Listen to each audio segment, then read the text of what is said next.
Bueno, yo además de cristiano, yo no soy solo cristiano. Yo soy un revolucionario y también soy marxista. Asumo el marxismo. Revolución es sentido del momento histórico. Es cambiar todo lo que debe ser cambiado. Es igualdad y libertad plena. No se trata de solo de hablarlo y proclamarlo, hay que construir el socialismo, nuestro socialismo en el siglo XXI, en Venezuela, en el marco de América Latina y en el marco de los acontecimientos mundiales.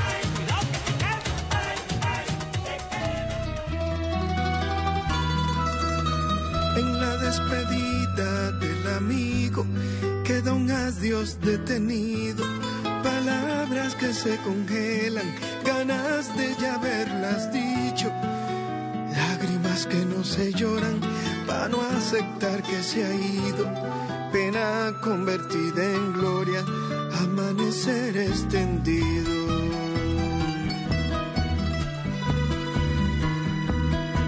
Para la partida del amigo que nos devolvió la risa, no hay adiós definitivo, ni finales de ceniza. Tanto corazón dolido no se va a creer en la prisa de la muerte que ha intentado manchar su roja camisa. Buenas noches, bienvenidos a La Hojilla. Acaba de terminar una cadena presidencial. Hoy el presidente ha estado desde esta mañana en varios encuentros, ¿no? Entre otras cosas, viniendo para acá, nos enteramos por medio de Twitter, de la liberación. Obama parece que al final de su gobierno hizo algo bueno. Incluso el presidente Nicolás Maduro lo acaba de felicitar. Acaba de liberar, esperen un momento, a Oscar López Rivera. Tenía 36 años preso político puertorriqueño. Un independentista que pide la liberación de Puerto Rico. Puerto Rico es un estado asociado a los Estados Unidos y las penurias son inmensas. Dice aquí, en la noticia, el gobierno de Estados Unidos anunció este martes la liberación. Ojo, el presidente Nicolás Maduro, muy especialmente, incluso desde el comienzo, desde el inicio de sus actividades como presidente de la República ya, él estuvo abogando y pidiéndole a Obama por la liberación de Oscar López Rivera. El gobierno de Estados Unidos anunció este martes la liberación de Oscar López Rivera, encarcelado en el país norteamericano desde hace 36 años por su lucha por la independencia de Puerto Rico. El presidente saliente de Estados Unidos, Barack Obama, concedió el perdón a López Rivera y conmutó su condena a prisión, que expirará el próximo 17 de mayo, según una fuente de la Casa Blanca consultada por la agencia EFE. López Rivera, nacido en 1943 en Puerto Rico, es un líder independentista de su país natal, es veterano de la Guerra de Vietnam, en la que fue condecorado por su valor en combate. Al regresar a Chicago, se integró a la lucha por los derechos del pueblo puertorriqueño y participó en actos de desobediencia civil y militancia pacífica, reseña Russia Today en su portal web. En 1976 se integró a la lucha clandestina en favor de la independencia de Puerto Rico como miembro de las Fuerzas Armadas de Liberación Nacional. En 1981 fue capturado por el FBI, acusado de conspiración y por su militancia en la FARC. Al momento de su captura reclamó para sí la condición de prisionero de guerra amparado en el protocolo primero de la Convención de Ginebra de 1949. El protocolo de Ginebra ampara a Oscar López por ser una persona detenida en conflicto y lucha contra la ocupación colonial de los Estados Unidos en Puerto Rico. Estados Unidos no reconoció la exigencia de López Rivera y lo condenó a 55 años de prisión. Tras un supuesto intento de fuga, la sentencia aumentó a 70 años de cárcel, 12 de los cuales los purgó en aislamiento total. Yo digo, a veces nosotros, y hay que reseñarlo de esta manera, ¿no? Nosotros agarramos y vemos cómo por el mundo, incluyendo el señor Obama, en una oportunidad abogó por un criminal como Leopoldo López. Un hombre que ha sido condenado a 13 años, no a 70 años, a 13 años por delito, por un llamado a la violencia que culminó con 42, 43 muertos. Tenemos un pase a prensa. Ya somos 3 millones de seguidores en Twitter. @Nicolás Maduro continúa revolucionando las redes sociales con amplia participación de usuarios. Desde esta trinchera comunicacional, el presidente Nicolás Maduro sigue consolidando la revolución bolivariana. Seguimos siendo indestructibles. Gracias. Esta es noticia calientica, ¿no? Que acaba de llegar el presidente de la República a los 3 millones de seguidores en Twitter. Es ahorita mismo, o sea, lo estamos compartiendo con ustedes. Bien, el expresidente estadounidense Bill Clinton en 1999 le ofreció un indulto condicional. La oferta fue ofrecida a 13 miembros que aceptaron, pero López Rivera la rechazó. Para él la oferta presidencial incluía la condición de cumplir 10 años más en la cárcel con buen comportamiento. Dice, líderes de todo el mundo, así como organizaciones de derechos humanos, han exigido la liberación de Óscar López Rivera. El 18 de junio de 2012, el Comité de Descolonización de la Organización de las Naciones Unidas, ONU, aprobó una resolución promovida por Cuba en la que pedía reconocer el derecho a la independencia y autodeterminación de Puerto Rico e instaba a la liberación de los independentistas prisioneros en Estados Unidos. Puerto Rico. Hay una canción de Pablo Milanés que dice, Cuba y Puerto Rico son de un pájaro las dos alas. Puerto Rico sigue siendo, Cuba voló hacia la independencia con una revolución en el año 59 y Puerto Rico siguió siendo colonia norteamericana, pero no solamente colonia norteamericana, estado asociado de los Estados Unidos. Por eso es que cuando vemos condenas como la de un luchador independentista, en este caso del pueblo puertorriqueño, cuando vemos condenas que llegaron hasta 70 años y tenemos un criminal confeso, vemos a Obama por lo menos haciendo de salidas, trancando la puerta de su nefasto gobierno, y de paso que el presidente Nicolás Maduro lo felicitó, como debe ser. Lo felicitó por la decisión de liberar a Óscar López Rivera, pero a su vez le pidió que antes de terminar de cerrar esa puerta, elimine el decreto en contra de Venezuela. Bien, eso por un lado. En el mensaje anual que se llevó a cabo en el Tribunal Supremo de Justicia, el presidente Nicolás Maduro señaló, ejerzo cabalmente mis funciones.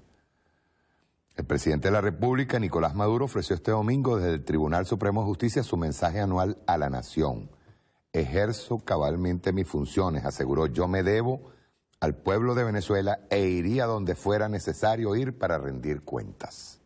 El jefe de Estado repudió que la Asamblea Nacional haya declarado abandono de cargo y dijo, es público y notorio que yo estoy ejerciendo activa y cabalmente mis funciones día por día. El presidente estuvo acompañado por la presidenta del Tribunal Supremo de Justicia, Gladys Gutiérrez, y el vicepresidente Tarek El Aissami.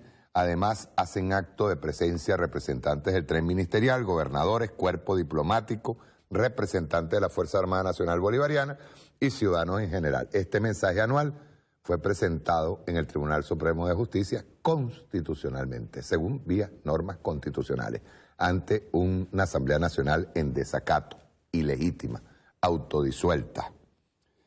El presidente informó que la próxima semana vendrán a Venezuela facilitadores internacionales para continuar con el diálogo.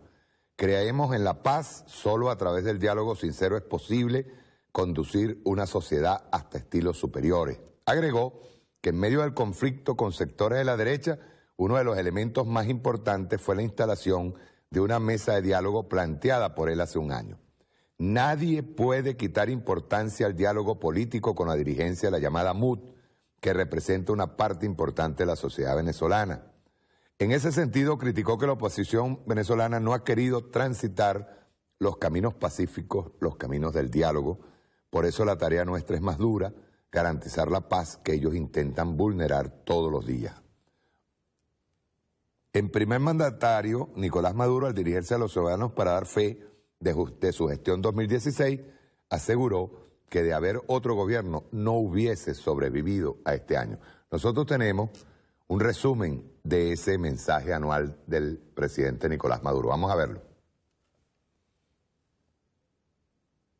Mensaje anual del presidente Nicolás Maduro 2017. Nada ni nadie iba a impedirme cumplir con mi obligación de rendirle cuentas al país. Obligación que es ante todo ética. Yo me debo al pueblo de Venezuela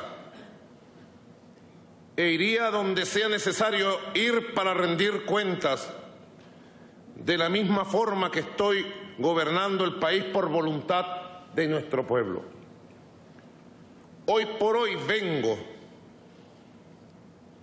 en ejercicio de mis deberes y derechos constitucionales a cumplir y acatar la orden del Tribunal Supremo de Justicia y a obedecer sus sentencias como un ciudadano más. Acato las sentencias y obedezco sus mandatos, máximo tribunal de la República.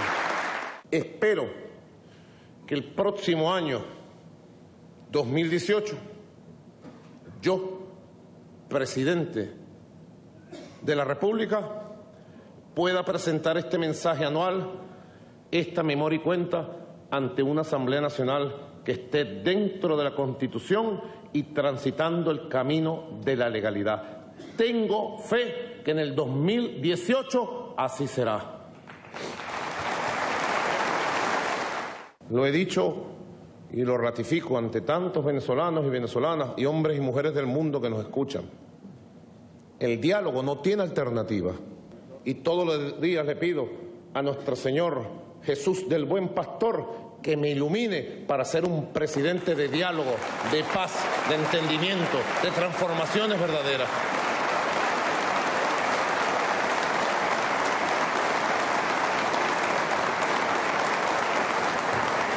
Y es importante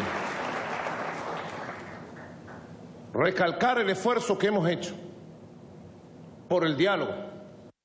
Ratifico que estoy comprometido con el diálogo, con la palabra y con la búsqueda pacífica de soluciones armónicas, equilibradas, constitucionales a todos los asuntos políticos y más que políticos, a todos los asuntos nacionales que sea necesario abordar de cara a cara con todos los factores, pero particularmente la mesa de diálogo con la oposición venezolana. Ratifico mi voluntad de diálogo, mi disposición y estamos preparados para seguir dialogando, avanzando y para seguir cumpliendo nuestra palabra empeñada con paciencia, con honestidad, con altura y con sabiduría. El año 2016 ha sido clave para replantearnos a fondo el sentido raigal de nuestra revolución bolivariana. Esto es para repensarnos y reinventarnos. Año que lo defino como el año del diálogo popular, social, revolucionario. El año del despliegue de la agenda económica bolivariana y de la derrota del golpismo, como lo hemos derrotado en todas sus expresiones políticas, económicas, mediáticas, nacionales e internacionales. El año del nacimiento del Congreso de la Patria como centro de luces y de acción en función de la construcción del nuevo y poderoso bloque histórico que desde Gramsci y Dussel tomara el comandante Chávez como proyecto de no retorno. El gobierno bolivariano se mantuvo firme en la protección y la defensa del salario, que no ha dejado de ajustarse al desequilibrio económico. Fueron en el año 2016 4 los aumentos de salario y del nuevo cestatique socialista. lo cual significó, trabajadores de mi patria, un incremento acumulado del 454%. Tengamos presente que en el 2016 se acentuó el accionar de fuerzas retrógradas que consideran que por la vía de poner a pasar hambre a nuestro pueblo y necesidad pueden tumbar la esperanza de esta revolución bonita. Con los sucesivos aumentos salariales buscamos proteger a los trabajadores y las trabajadoras en su conjunto. Pero aquí existe un gobierno que seguirá tomando las medidas pertinentes para seguir combatiendo la especulación y seguir protegiendo el salario, el cestatic y los ingresos de los trabajadores. Estas medidas han sido y son de defensa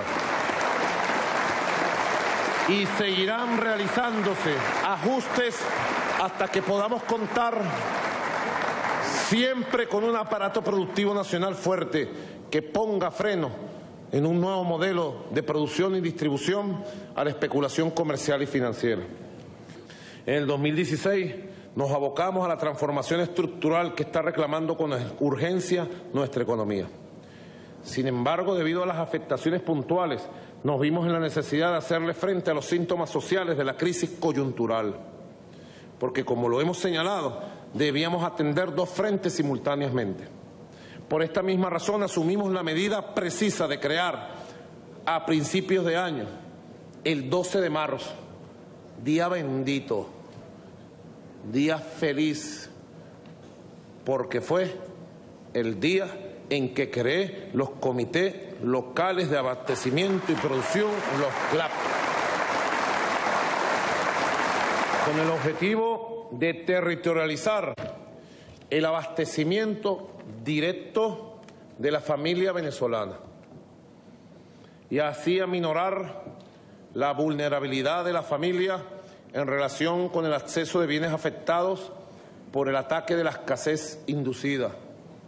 El papel de los CLAP ha sido estelar e insoslayable, como un entramado de fuerzas sociales solidarias, de una gran capacidad de trabajo, ha dado y da la batalla por la estabilidad de la familia, de la comunidad, y que además va dando como resultado el surgimiento de un nuevo liderazgo de base de mujeres, en su gran mayoría, las líderes de las CLAP, el 80% son mujeres, y de una juventud que se levanta desde los CLAP.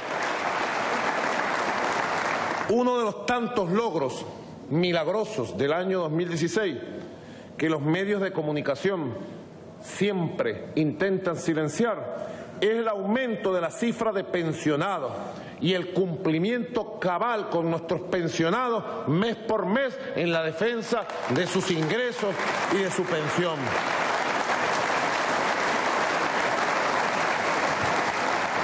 Llegamos a la cifra récord de 3.283.034 pensionados y pensionadas, lo cual constituye el 89.9% de las personas en edad de ser pensionadas en el país. Tomando en cuenta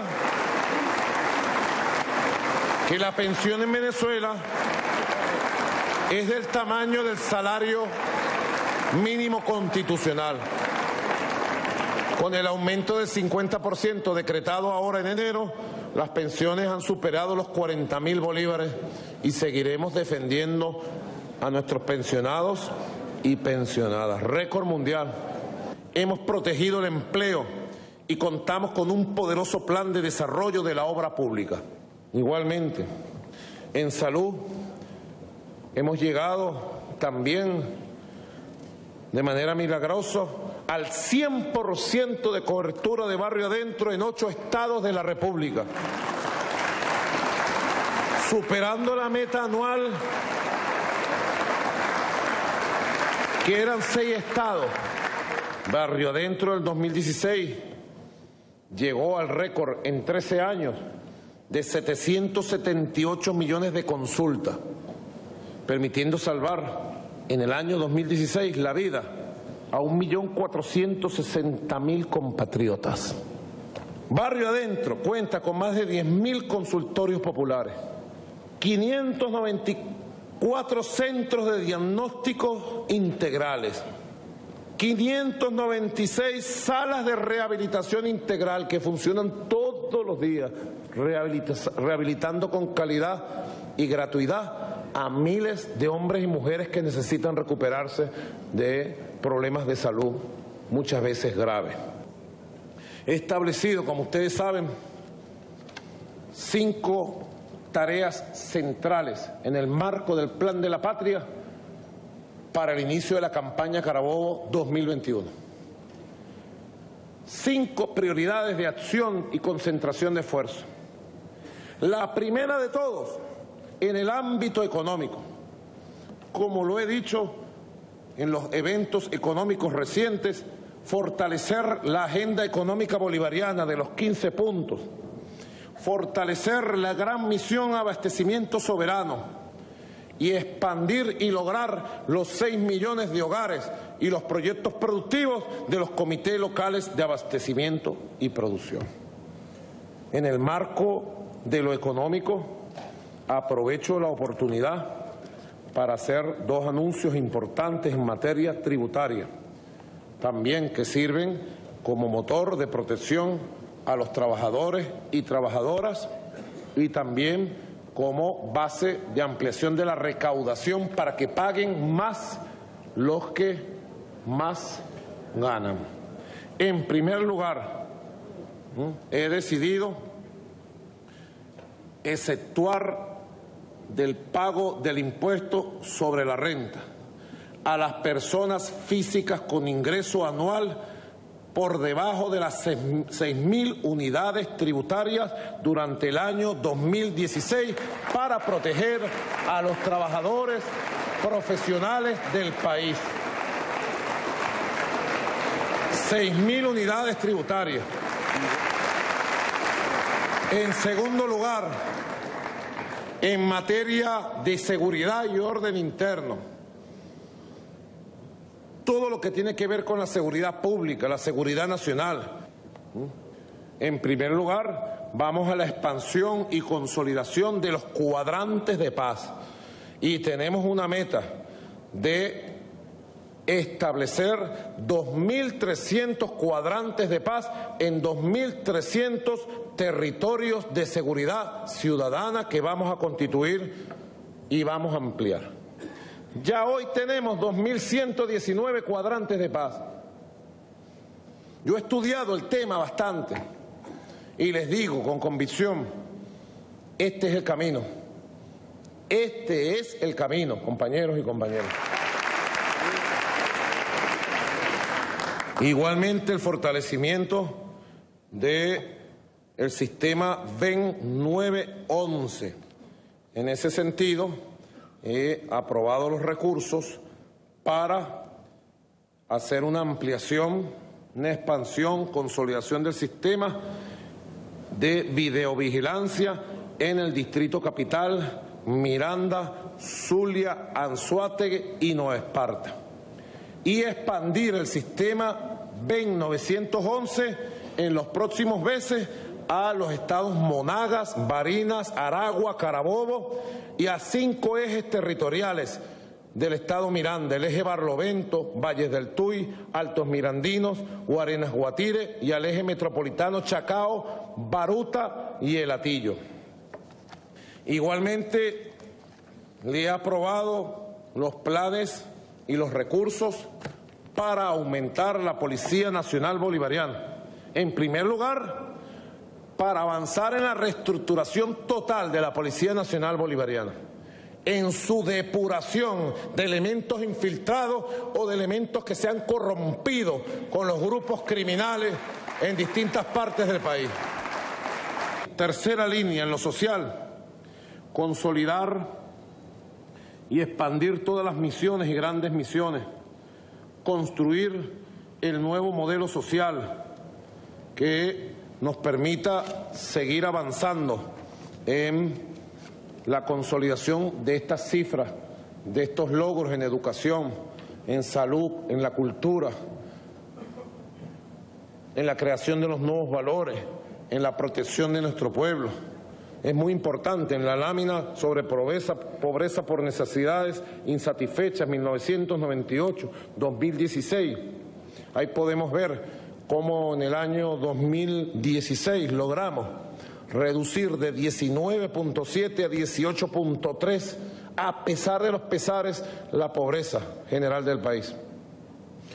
Y logramos un pasito en esta batalla tremenda por la miseria cero, del 4.9% a 4.4%. Pero hay que ir a la caracterización de los sectores que están en pobreza extrema. Quiero reiterar, todavía no hay victoria total, compañeros. La victoria está pendiente en el camino de acumulación, de avances. La victoria, como dijo nuestro comandante hace más de 20 años, tiene pendiente un encuentro otra vez con nosotros y con las grandes mayorías. Ahora bien, tal victoria no nos va a venir por prodigios divinos solamente. La hemos venido forjando y hay que forjarla todos los días. Es y será, estoy seguro, la victoria del buen vivir del pueblo, de la suprema felicidad social. Es y será, estoy seguro, la victoria del legado hermoso y amoroso de nuestro comandante Chávez. Yo le doy las gracias al año 2016, porque el año 2016 me enseñó a ser mejor persona, mejor líder, mejor presidente. El año 2016 me enseñó que soy más poderoso que todos los obstáculos, que todos los ataques, que todas las dificultades que pueda haber. Y cuando digo soy, digo somos. Somos más poderosos que todas las maldades y perversidades. No pudieron en el año 2016, lo digo con convicción y certeza, y no podrán jamás ni nunca con Venezuela y con la revolución de Bolívar y Chávez. Jamás ni nunca. ¡Que viva el año victorioso 2017!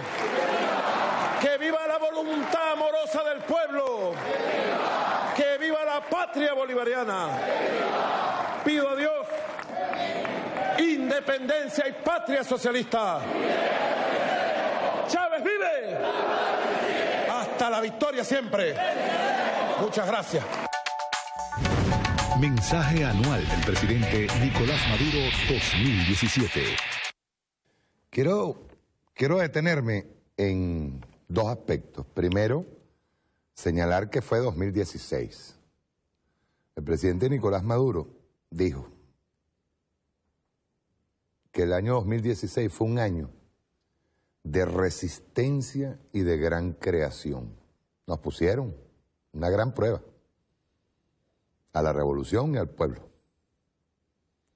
2016 fue el año de intensificación, y esta frase la resalto, del asalto del poder de la oligarquía.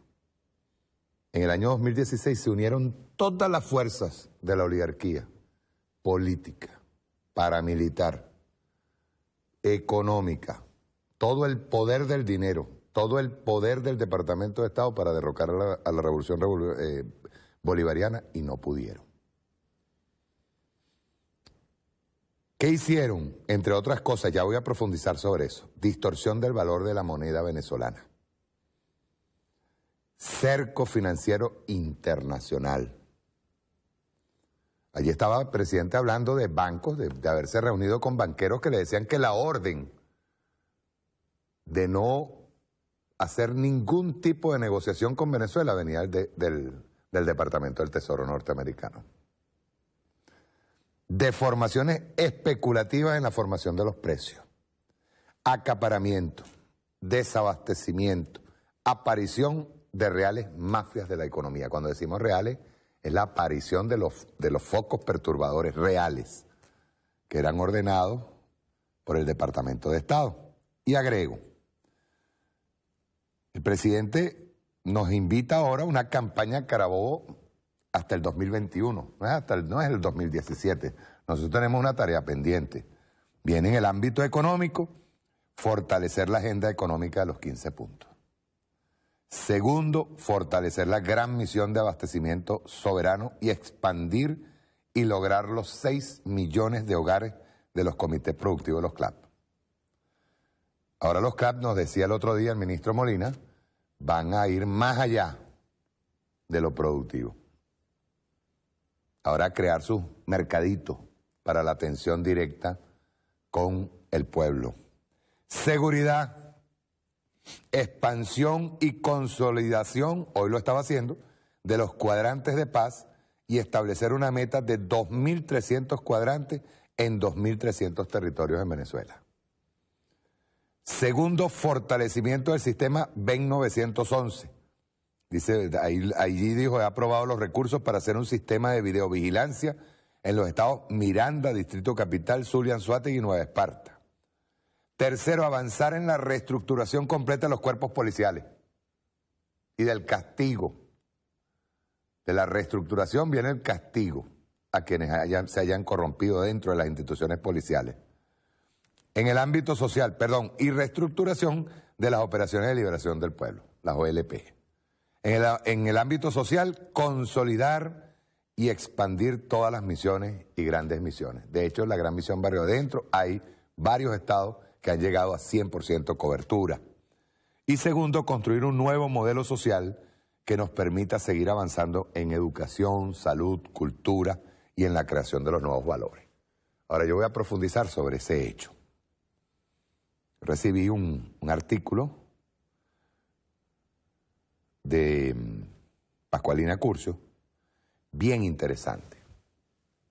Cuando tengo dos láminas, ¿no? Dos láminas en PowerPoint que las quiero poner. Pero primero vamos a ir leyendo. Se llama Venezuela 2016 en las profundidades de la tierra. Esto fue hecho el 16 de enero de 2017, se lo agradezco a Pascualina. Era de esperar, no había razones para pensar lo contrario, que el 2016 y especialmente el último cuatrimestre del año intensificaran las agresiones económicas contra el pueblo venezolano. El 10 de enero de 2017 era la fecha tope. Ustedes recuerdan cuando ellos invitaron al 10 de enero, es más, de hecho se iban desde el 10 de enero comenzaban la etapa de desestabilización para ellos tomar una fecha que ellos dicen es su fecha, y es una fecha que lamentablemente fue la traición al pueblo, a la rebelión del pueblo venezolano, y que por cierto, el presidente anunció que se van a hacer honores para llevar al Panteón Nacional a Fabricio Ojeda, quien fue olvidado por esos que hoy pregonan lo que fue el pacto de Punto Fijo y lo que fue el inicio de una carnicería durante 40 años del punto fijismo. Dice, el 10 de enero era la fecha tope. De acuerdo con la Constitución de la República Bolivariana de Venezuela, para que ante la eventual ausencia absoluta del presidente de la República, se procediera a una elección universal, directa y secreta para elegir un nuevo presidente. Eso es lo que pensaban ellos. Después del 10 de enero, una eventual ausencia absoluta del mandatario implicaría que el vicepresidente ejecutivo, designado por el presidente, asumiera hasta completar los 2 años del periodo constitucional, artículo 233 de la Constitución de la República Bolivariana de Venezuela. Desde enero de 2016, los diputados electos de la Asamblea Nacional, mayoritariamente opositora, plantearon la salida del gobierno en un lapso de 6 meses. Fue de enero, para que veamos cómo fue el año, para que vean que no fue poco lo que se peleó en el año 2016 para conquistar la victoria, por lo menos para cerrar el año e iniciarnos, yo le diría que una tarea de conocimiento absoluto de todas las armas del enemigo. No vamos a decir que todas, todavía tienen su armamento, pero ya hay conocimiento pleno de cómo ellos trabajan. Luego, en marzo, los factores de oposición al gobierno nacional presentaron una hoja con varias rutas. Primero, lograr la renuncia de Nicolás Maduro. 2, aprobar una enmienda constitucional que sea votada y defendida por el pueblo para reducir el mandato presidencial y lograr elecciones presidenciales este año. 3, iniciar el proceso para el referéndum revocatorio. Y 4, activar un proceso constituyente originario. Así fue como arrancaron. Que por cierto, en esa agenda, en esos 4 puntos, el mismísimo Ramos Ayub dijo que el más viable era el revocatorio, pero no lo inscribieron a tiempo, o sea, no lo solicitaron a tiempo. En enero de 2016, y yo diría porque incluso no les interesaba el revocatorio, ni les interesaba ninguna de estas vías, les interesaba simplemente tumbar el Estado, tumbar a la revolución. En enero de 2016 inició la cuenta regresiva, y en la medida en que transcurría el tiempo, las acciones para alcanzar los objetivos de algunas de las rutas se intensificaban. Una de las acciones fue y sigue siendo la agresión económica contra el pueblo venezolano, específicamente la inflación inducida mediante la manipulación del valor de la moneda, en primer lugar. Segundo, el desabastecimiento programado y selectivo de algunos bienes esenciales. Por eso es que yo digo que nosotros obtuvimos conocimiento de todas las herramientas perversas de la oposición y del Departamento de Estado, no lo olviden. No crean que estos títeres trabajan solitos, eso es mentira. Y tercero, el bloqueo financiero internacional. Y cuarto, el sabotaje a las transacciones monetarias por la vía de la extracción de billetes de alta denominación y ataque cibernético a la plataforma bancaria. El objetivo de este artículo es mostrar cómo se comportaron los principales indicadores de la guerra económica durante el año 2016, especialmente desde septiembre de ese año. Llama la atención el comportamiento orquestado y perfectamente correlacionado desde el punto de vista estadístico de estos indicadores durante los últimos 4 meses del año 2016. Primero, manipulación del tipo de cambio. En Venezuela, el valor de la moneda en el mercado ilegal actúa como un marcador de los precios internos de la economía. Sus aumentos inciden alrededor del 70% sobre la inflación en Venezuela.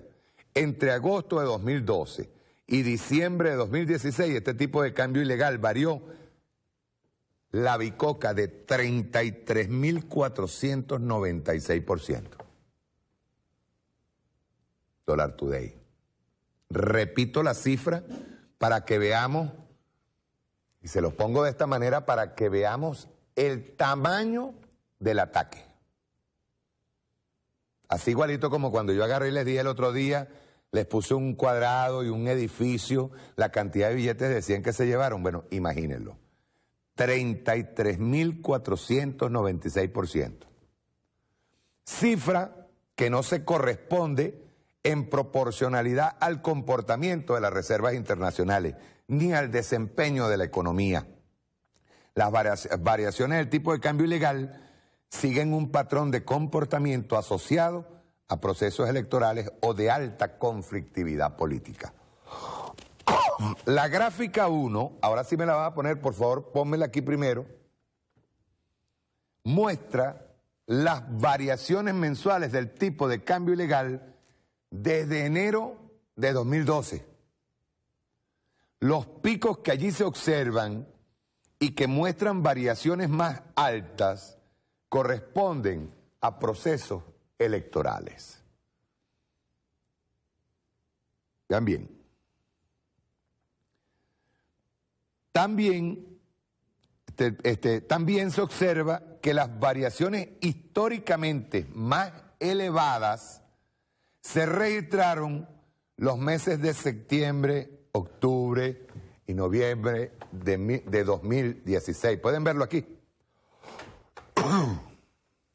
Septiembre, octubre en el medio de 2016.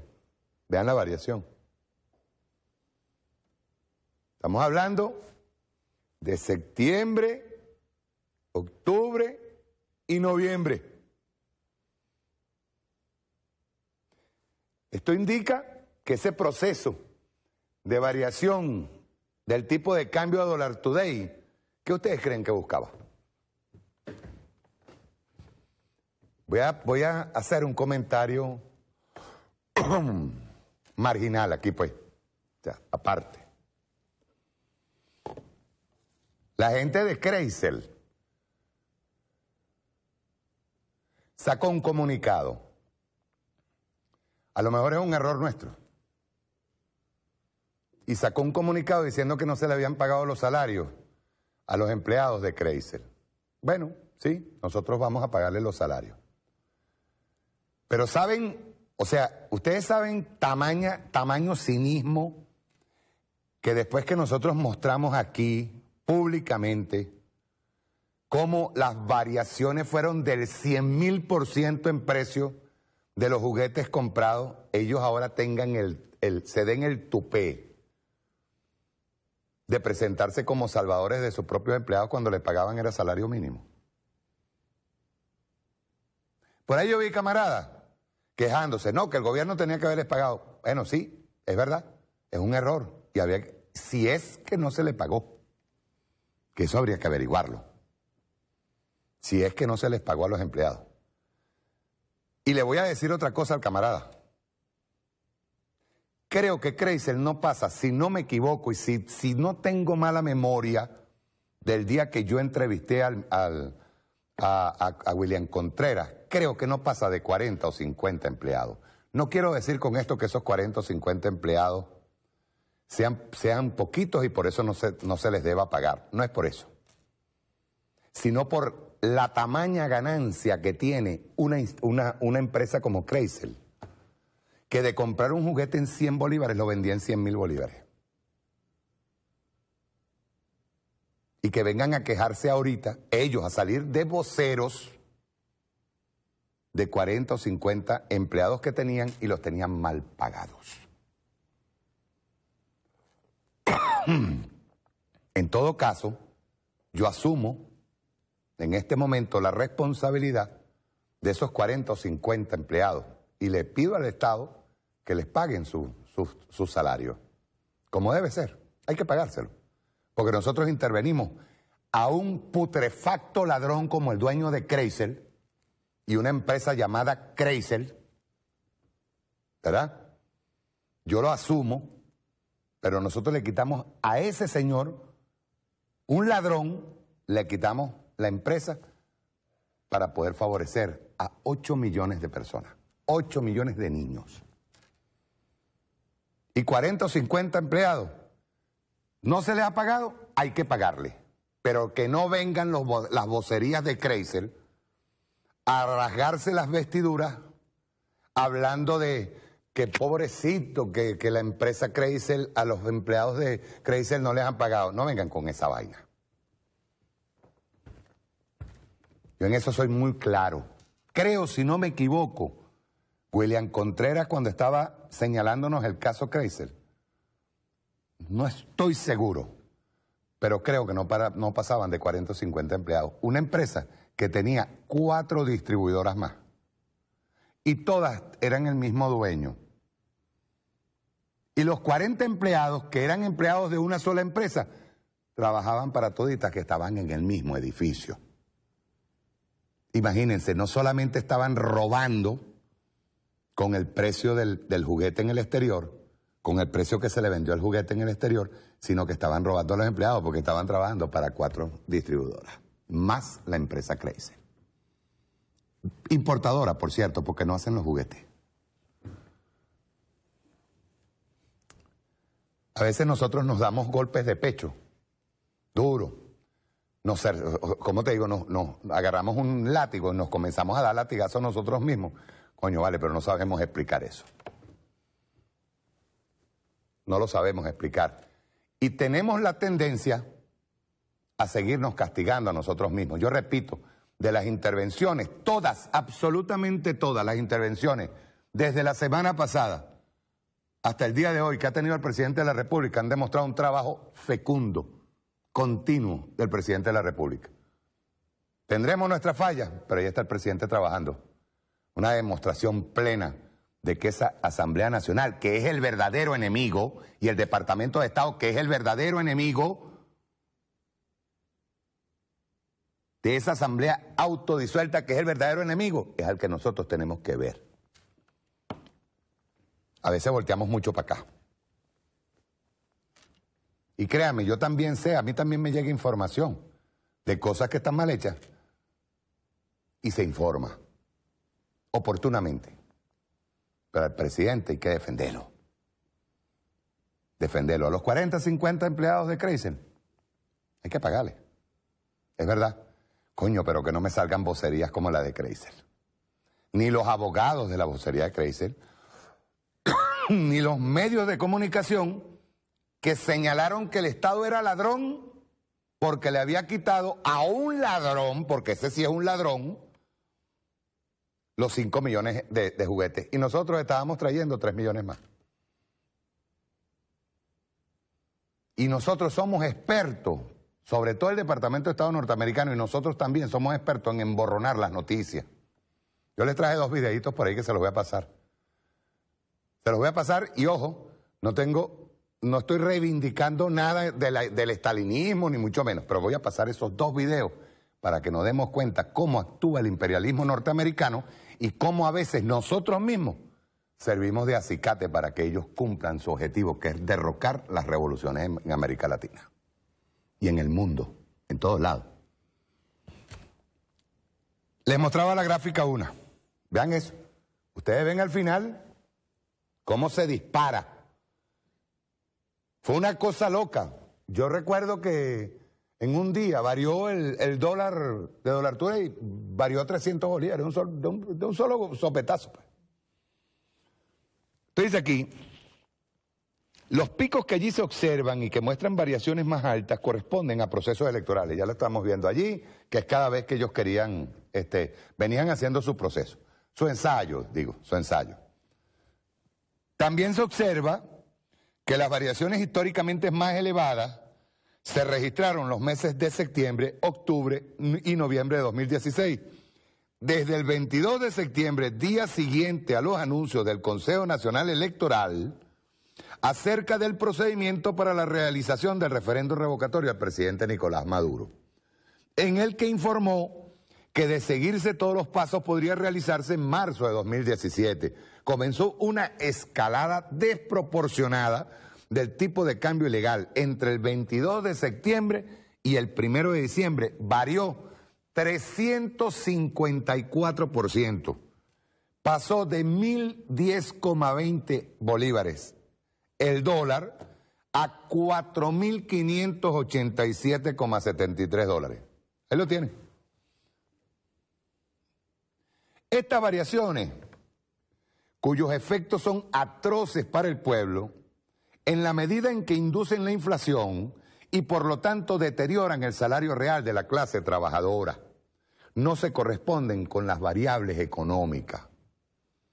Termina siendo un enigma, por ejemplo, que en menos de 10 días haya aumentado 135%, es decir, pasó de 1.952,11 bolívares el 21 de noviembre a 4.587 el 1 de diciembre.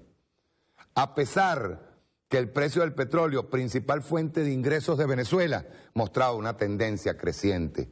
El primer trimestre del año, el precio del hidrocarburo se ubicó en 24,71 dólares el barril y cerró en diciembre en 45,92 dólares. De eso no habló la oposición. Un rescate modesto, pero rescate al fin. Por cierto que hoy el presidente se entrevistó con el secretario general de la OPEP y llamó a hacer una reunión, creo, acá mismo en Venezuela. Ayer fue. Para hacer una reunión de los países OPEP aquí en Venezuela. Lo pidió, está convocando una reunión. Y todo por gestiones del presidente de la República, Nicolás Maduro Moro, a través de Eulogio del Pino, se ha logrado que por lo menos modestamente lleguemos a lo que eran los históricos en que se hacían los presupuestos, para que tú veas. Lo que pasa es que ahora las cosas cambian. Desabastecimiento programado de bienes. Segundo aspecto. El dificultar el acceso a los bienes de primera necesidad, como son los alimentos, medicamentos y productos de higiene personal, ha sido otro de los mecanismos que desde 2007 han utilizado para agredir al pueblo venezolano e incidir en sus preferencias políticas, debido al malestar que genera el tener que hacer colas o pagar un sobreprecio en los mercados ilegales. Este mecanismo ha sido utilizado con mayor intensidad desde mediados de 2012. Por eso yo he dicho que la guerra, desde el momento en que el presidente Nicolás Maduro llegó, la guerra se intensificó a la 10ª potencia. Cuidado si no más. Ellos subestimaron a Nicolás Maduro y subestimaron al pueblo venezolano. Aquí estamos, 2017, arrancando, y con perspectivas maravillosas, compadre. No va a ser un año que no va a dejar de ser, o sea, este año no va a dejar de ser complejo, pero, repito, tenemos el conocimiento. Tenemos el conocimiento de cómo trabaja, cómo laboran, cómo están haciendo, cuál es el plan y qué herramientas tienen los golpistas. Dice, la alteración de los canales de distribución de estos bienes, ahí participó Fedecámaras, Consecomercio, por eso es que digo que se unieron todas las fuerzas, políticas, golpistas, terroristas y empresariales. La alteración de los canales de distribución de estos bienes, impidiendo que lleguen de manera regular, oportuna y suficiente a los anaqueles y desviándolos a los mercados ilegales, estamos haciendo, ojo para quienes tomaron la hojilla en este momento, estamos haciendo un resumen del 2016 hecho por Pascualina Curcio. En este contexto, las grandes corporaciones nacionales y transnacionales responsables de la producción y el abastecimiento de estos productos mantenían relativamente estables sus niveles de producción. Durante el año 2016 se añadió a este mecanismo la disminución de los niveles de producción, específicamente a partir de febrero y con mayor intensidad desde septiembre. El gráfico 2, colóquemelo por favor, muestra la producción. No, esta es la variación, el 2, papá, pasa al otro. Ese mismo, páralo ahí. Muestra la producción de una de las principales empresas responsables de abastecer de alimentos al pueblo, no solo porque produce y distribuye los productos que más se consumen en la mesa de los hogares venezolanos. La harina de maíz precocida encabeza la lista de los 20 alimentos más consumidos: arroz, pastas alimenticias, aceite y margarina, sino que concentra dichos mercados. Por ejemplo, produce el 60% de esta harina. Se observa en el gráfico que desde enero de 2012 hasta febrero de 2016, ¿verdad?, la producción, más allá de los picos y caídas que coinciden con procesos electorales, se mantuvo relativamente estable. Voy a enero 2012 a febrero 2016. Está aquí, enero, febrero. ¿Ven? Nosotros explicábamos la otra vez de estos picos, ¿verdad? Cuando ellos bajaban la producción, habían aquí, por ejemplo, elecciones presidenciales 13 de abril, habían elecciones, pues, desde 2012. Pero fíjense ustedes que los picos, todos, cuando ellos agarraban, subían la producción luego de pasado el evento electoral. Pero puedes ver aquí cómo hasta febrero 2016, enero, febrero, los picos son relativamente estables. Nosotros anunciamos, más o menos como en noviembre, anunciamos esta caída, esta que tienen aquí. Perdón, en septiembre. Nosotros anunciamos, y por ahí en octubre, nosotros anunciamos que Polar estaba bajando la producción de harina. Es más, de hecho, nosotros anunciamos en ese momento varios rubros. Y estamos hablando en este momento de la harina, la harina de maíz, ¿verdad? Y ustedes saben lo que hizo, ustedes, o sea, yo quiero que ustedes, por favor, imaginen, diciembre es el mes de las hallacas.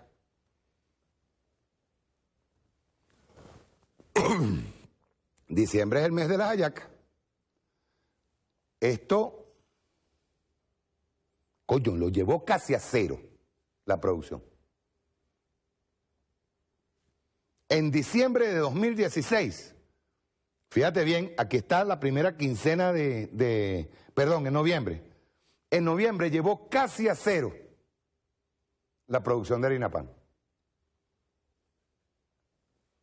Una empresa que se supone vive de ese producto y de otros productos. Me trajeron este libro ahorita, Los ricos bobos de Juan Carlos Zapata. Y justamente me habla de la Polar. Y dice lo siguiente, paro por aquí ahora. El grupo de empresas Polar que encabeza la lista de las... Y ojo, este librito es así, como te digo, todavía se hablaba de la empresa emprendedora, qué tal y pan. Pero para que ustedes vean el poder que agarró Polar. Estamos hablando de un libro editado en 1995. Y dice, el grupo de empresas Polar que encabeza la lista de las organizaciones empresariales del país está obligado a convertirse en el buque insignia del empresariado nacional.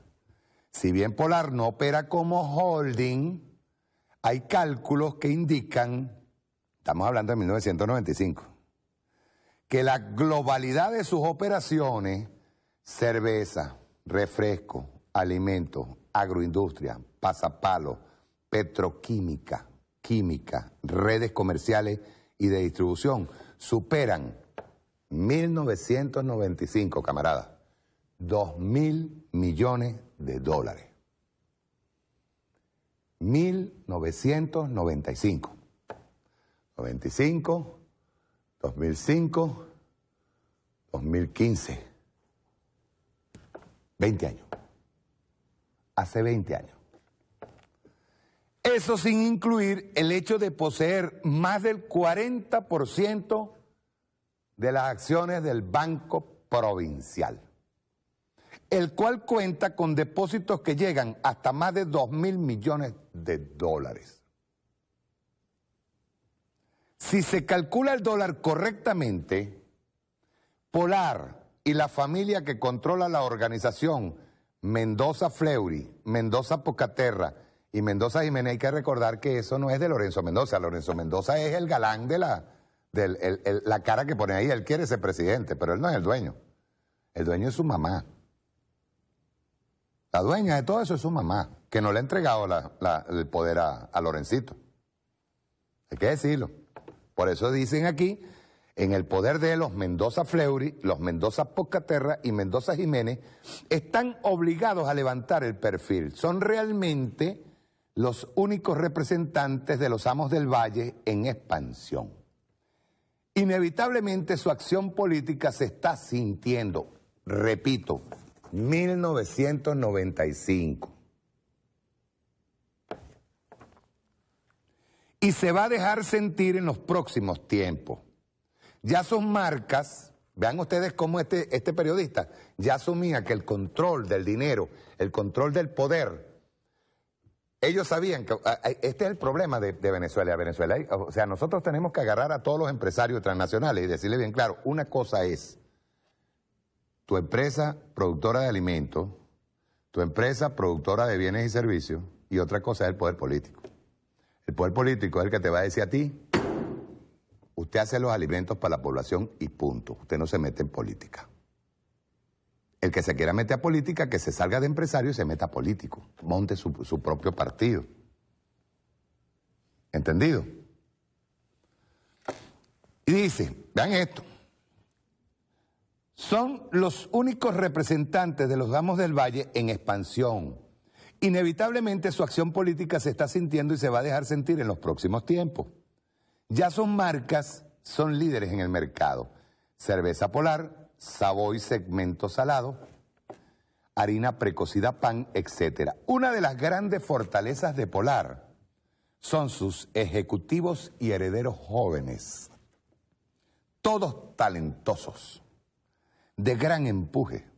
José María Nogueroles, ese nombre me suena, vale, a corrupción por ahí. El banquero con mayor credibilidad del país, hoy presidente de la Asociación Bancaria, el presidente del Banco Provincial, Hernán Anzola, expresidente del Banco Central de Venezuela. Y el ministro en varias oportunidades. Es un gerente de gran credibilidad, dice esto. Lo que pasa es que yo interpreto de otra manera. A mí mi papá me enseñó, cuando yo era carajito, me decía cuando leía el Nacional, o leía cualquier, que el Nacional era el más creíble. Estaba Miguel Otero Silva, no estaba el hijito este. Y papá me decía a mí, me decía, hijo, de lo que leas interpreta al revés. Estaba yo carajito, 10, 11 años. Dice, por donde se le mire, Polar es una organización en plena proyección y de sangre joven. El poder de Polar luce inmenso. La situación de crisis del país le ha brindado la oportunidad de comprar lo que se proponga. Los negocios en que se han introducido producen liquidez constante y sonante. Con la instauración del control de cambios, 1995, la organización del Oso está obligada coyunturalmente a complementar sus operaciones locales. Recordemos que nosotros tenemos una oligarquía que vive de los dólares. Por favor, camarada, le agradezco.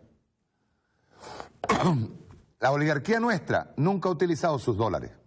Nunca. Ellos piden nuestros dólares, los dólares del Estado, los dólares del pueblo, y después no los devuelven, devuelven son bolívares. Esa es la oligarquía que tenemos. Así lo ha hecho con Protinal, parte de Seguros La Seguridad, Profimerca y con la expansión natural que ha vivido el Provincial. Polar no es solo negocios e industria, pues también su perfil ha levantado vuelo hacia el poder político. No lo estoy diciendo yo. 1995. ¿Ustedes recuerdan aquella conversación entre Lorenzo Mendoza y Ricardo Hoffman? Decía, yo también estoy en la pelea, pana. ¿Se acuerdan? Tú como que estás arrecho conmigo, pana. No, yo también estoy en la pelea. Poder político, una empresa de alimentos. Vean ustedes cómo ellos sabían que quien controla el alimento, y el presidente y comandante Chávez bastante que nos lo dijo, nos dijo que el que controla alimentos, o controla los sectores estratégicos, comunicaciones, o sea, telecomunicaciones, comunicaciones, electricidad, agua, alimento. Ya ellos sabían lo que estaban haciendo. Y viene por aquí. Y eso sin hablar del abuelito por allá, que se metió en el 58, pues, y fue uno de los ministros del reciente gobierno traidor de la revolución del 58, del señor Betancourt. ¿Ahí quién estaba atrás? Fulgencio. Al parecer no, fíjate bien, yo digo que este periodista, se llama Juan Carlos Zapata, era así como ingenuote, pues. Al parecer no hay actitud perversa en esta expansión. Pero ahí está su presencia, en todas partes, después de más de 50 años de actividades. En mi opinión, Polar ha tenido 4 momentos cruciales. Y no lo cuentan completo. Primero, cuando criollizó el sabor de la cerveza en los años 50, lo cual fue clave para que poco tiempo después tumbara de los lugares de liderazgo a la cervecera nacional Caracas, Unión, Heineken. Yo quisiera recordarle al periodista de la famosa guerra de la Coca-Cola y la Pepsi-Cola. Entre Cisneros y lo que tenían aquí la Coca-Cola era lo que se bebía aquí. Llegó la Pepsi-Cola y le tiraron una guerra, compadre, pero fue guerra. Búsquense en internet lo que fue la guerra de la Pepsi-Cola aquí, cuando llegó Papa Cisneros de Cuba, perdón, de Miami. Y dice por acá obligó a la concentración y fusión de las demás firmas. Ni el grupo Ballmer ni Heineken pudieron en el terreno de la competencia. Segundo, cuando industrializó el maíz en los años 60, vean ustedes, ojo, con la invención de la harina precocida, harina pan. No la inventó él, no la inventaron los Mendoza, le robaron la fórmula a un científico. Y la registraron para ellos. Decía, coño, ¿quién fue el que dijo que detrás de toda gran riqueza hay un ladrón? Hay un gran delito. Y en Venezuela, con una oligarquía como esta. El hecho claro es que este es polar. Seguimos con el informe de Pascualina. Dice, la producción de harina de maíz precocida disminuyó, camarada, 79% desde septiembre hasta finales de noviembre. Septiembre, octubre y noviembre.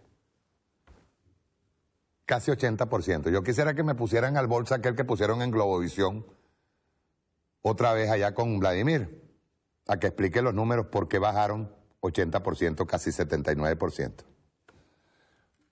Los niveles históricamente, escuchen bien, y les digo algo, todo eso que ustedes ven allí son los reportes empresariales de Empresa Polar. Esto no está sacado del INE, ni está sacado, no, está sacado de su propia página web. Él tiene que hacer esos reportes. Está obligado a hacerlo, de paso. Sigue siendo un enigma que desde el 2012 los pequeños trabajadores que siembran y cosechan verduras, frutas y hortalizas hayan logrado abastecer el mercado nacional de estos productos, mientras que las grandes corporaciones privadas, a pesar del ajuste de los precios en más de 3000% durante 2016, mucho mayor a la inflación acumulada de los últimos 4 años, y de su indudable capacidad financiera, hayan disminuido su producción. Es una cosa bien extraña. Bloqueo financiero internacional. A finales de agosto de 2016, el Citibank, institución mediante la cual el gobierno nacional realizaba la mayoría de sus transacciones financieras internacionales, decidió cerrar las cuentas bancarias del Banco Central de Venezuela y del Banco de Venezuela, de propiedad estatal. Es decir, cerró las cuentas del gobierno. No así la de los particulares privados, situación que generó inconvenientes para la realización de los pagos a proveedores, deudores, incluso a los trabajadores de servicio exterior. El argumento esgrimido por esta entidad bancaria fue, luego de una evaluación periódica de gestión de riesgo en Venezuela, Citibank decidió cesar como banco corresponsal y descontinuar el servicio de ciertas cuentas del país. El Citibank mantiene activas las cuentas de particulares. También es un enigma porque una nación que tiene la mayor reserva de petróleo del mundo resulta ser la más riesgosa que particulares privados. A estas acciones debemos sumar también durante el último cuatrimestre del año 2016 la intensa campaña mediática en contra del canje de bonos de PDVSA 2017. Nosotros lo explicamos aquí. La cual se basó en la matriz de opinión acerca de la insolvencia de pago o default de la empresa. Esta campaña fue sistemática y continuada hasta el 24 de octubre, momento en el que se anunciaron los resultados de la operación. A pesar de las agresiones mediáticas, el canje de bonos 2017 por los nuevos bonos 2020 cerró con participación del 52,57%. Sabotaje a las transacciones monetarias. Durante los últimos meses del año, los venezolanos debimos hacer largas colas para adquirir billetes, especialmente los de alta denominación, lo cual fue atribuido por parte del gobierno nacional a la sustracción de billetes a través de la frontera con Colombia con el propósito de adelantar un golpe monetario. Al respecto, llama poderosamente la atención el hecho de que el 8 de septiembre de 2016, después de 7 meses de haberse implementado en Venezuela un esquema cambiario con 2 tramos, el DIPRO, con tipo de cambio de 10 bolívares dólar, y el DICOM, actualmente en 678,07 bolívares por dólar, el Banco de la República de Colombia comenzó a publicar en su página web el tipo de cambio DIPRO, mientras que antes solo consideraba el DICOM. Antes del mes de septiembre, por cada bolívar se recibían 4,5 pesos colombianos en Bogotá. Después del 8 de septiembre, y de acuerdo con publicaciones del Banco de la República de Colombia, por cada bolívar se recibían más de 287,9 pesos. Esta situación, observada desde inicios de septiembre, se tradujo en una ampliación de la brecha entre el tipo de cambio en la frontera y el de Bogotá, lo que generó un incentivo mayor para las transacciones en las casas de cambio que operan en Cúcuta. Independientemente del circuito que seguían los billetes venezolanos de alta denominación que traspasaban la frontera con Colombia, así como su destino final, sigue siendo un enigma para nosotros la publicación del tipo de cambio DIPRO después de 7 meses de su vigencia. La escasez de billetes de alta denominación en el marco de una situación inflacionaria, consecuencia de la manipulación desproporcionada del tipo de cambio ilegal durante ese periodo, aunado a los mayores requerimientos de efectivo para cumplir con los compromisos de pago de los bonos de fin de año, tanto a trabajadores activos como pensionados, generó una alteración de las transacciones financieras. La situación que se generó debido a la escasez de billetes de alta denominación coronó con el ataque cibernético, ustedes lo recuerdan, a los puntos de venta el 2 de diciembre de 2016, entrando justo el mes donde la gente tenía que agarrar y comprar su ropita, comprar los estrenos del año. Este ataque produjo la caída del servicio de Internet y falla en los puntos de venta y en la plataforma tecnológica de intercambio comercial, afectando a más de 2,5 millones de suscriptores en el país. Balance del 2016. Desde el 8 de septiembre hasta el 2 de diciembre se registró una intensificación de las agresiones económicas contra el pueblo. Coinciden las mayores variaciones del tipo de cambio ilegal con la ampliación de la brecha cambiaria en la frontera colombo-venezolana y con la disminución de la producción de alimentos en la principal empresa responsable del abastecimiento en el país. Simultáneamente se registró un bloqueo financiero internacional mediante el cierre de las cuentas bancarias por parte del Citibank, así como la sustracción de billetes de alta denominación. El 2 de diciembre las agresiones económicas financieras cerraron en esta etapa de intensa ofensiva con el ataque cibernético a las entidades bancarias. El último cuatrimestre de 2016, las agresiones contra el pueblo venezolano registraron niveles que sobrepasaron los límites del eje cartesiano. Fueron desproporcionadamente atroces. Ustedes se fijan por qué estamos entrando en un año bueno, porque ahora tenemos conocimiento.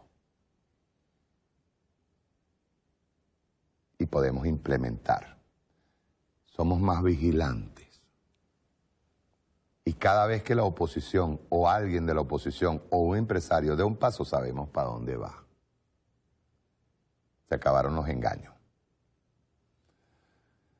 A pesar de la dimensión de las agresiones, los grandes capitales nacionales y transnacionales, los cuales se han servido de estas prácticas de guerra no convencional apoyándose en los factores políticos locales, no alcanzaron su objetivo.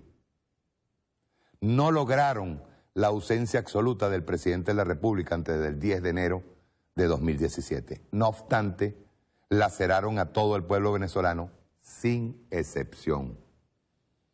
Porque esa es otra cosa, que hay gente que protege y grita y dice, ojalá y sigan jodiendo más. Y resulta que están siendo afectados ellos también. ¿Por qué ante tales agresiones de este pueblo no acudió al llamado de los factores de oposición a tomar y permanecer en las calles? ¿Por qué tampoco se sumó al paro general convocado por la MUD el 28 de octubre? Por el contrario, ha permanecido en actitud pacífica y tolerante, ha estado resistiendo. Es un pueblo profunda e indiscutiblemente consciente, pacífico y democrático. No es violento, es un pueblo de paz, es en las mesas de votación donde el venezolano prefiere manifestarse. Adicionalmente, las medidas adoptadas por el gobierno nacional, orientadas a proteger a la población, permitieron contrarrestar las agresiones económicas. Nos referimos específicamente, uno, a los incrementos de ingreso salarial, tanto para los trabajadores del sector público como privado, los cuales ascendieron a 537% durante el año. Esta medida ha permitido salirle al paso a la inflación inducida, impidiendo un deterioro mayor del poder adquisitivo de más del 80%. Imaginemos una situación en la cual, ante tamaña inflación inducida, no hubiese habido incremento en los salarios. Imagínenlo nomás. Segundo, la protección del empleo mediante la vigencia del decreto de inamovilidad laboral.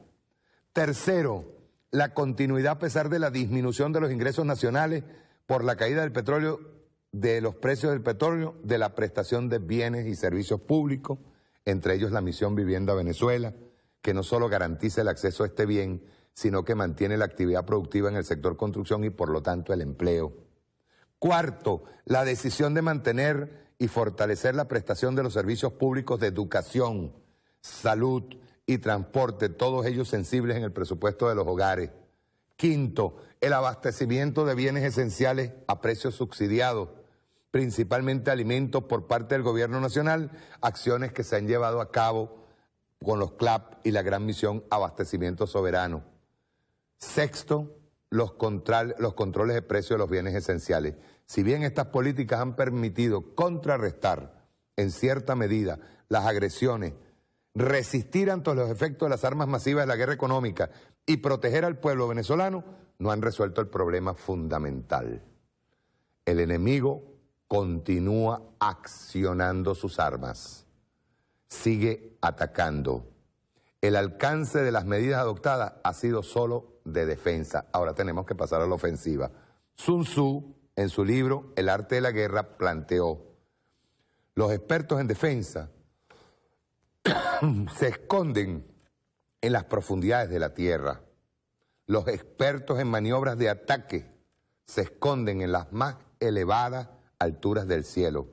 De esta manera pueden protegerse y lograr la victoria total. Es de esperar, no hay razones para pensar lo contrario, que el 2017 intensificarán, por eso es que decimos, ya tenemos el conocimiento, aún más las agresiones contra el pueblo venezolano. Luego de 4 años de guerra económica y en víspera de 2 procesos electorales, pensar lo contrario sería ingenuo. En este contexto y ante la amenaza de agresiones en magnitudes mayores, basta recordar las intenciones de la Asamblea Nacional al aprobar el supuesto abandono de cargo del presidente de la República o las profecías del Fondo Monetario Internacional, en el que develan que inducirán, porque lo van a inducir, la inflación hasta 1.660%. Las estrategias de defensa probablemente no serán suficientes. En el 2017 es imperioso esconderse en las más elevadas alturas del cielo. Las maniobras de ataques deben indefectiblemente dirigirse a destruir las 2 principales armas de guerra del enemigo. Primero, la manipulación del tipo de cambio ilegal que induce la inflación, y segundo, el poder monopólico de la producción y distribución de bienes esenciales que genera desabastecimiento programado y selectivo. Yo me paro en lo último. Las empresas de alimentos no pueden seguir teniendo poder político. Porque todo ataque, por ejemplo, esa baja de la Polar, no puede suceder más. Si él no produce, nosotros sí. Si él no pone su fábrica a trabajar, nosotros sí. El sector alimentos es un sector estratégico, hay que tomarlo. Para eso tenemos a los CLAP que van a avanzar más allá de la producción. Vamos a ampliar el radio de acción de los CLAP dentro de su competencia, y luego nosotros tenemos que empezar a producir duro, seguro, disciplinadamente y vigilando que lo hagan. Ahora les voy a decir algo. Una de las cosas que me enseñó a mí todos estos años que yo llevo con la hojilla es que, lo decía ahorita, ¿no? El viejo mío me decía, interpreta la noticia que tú ves al revés.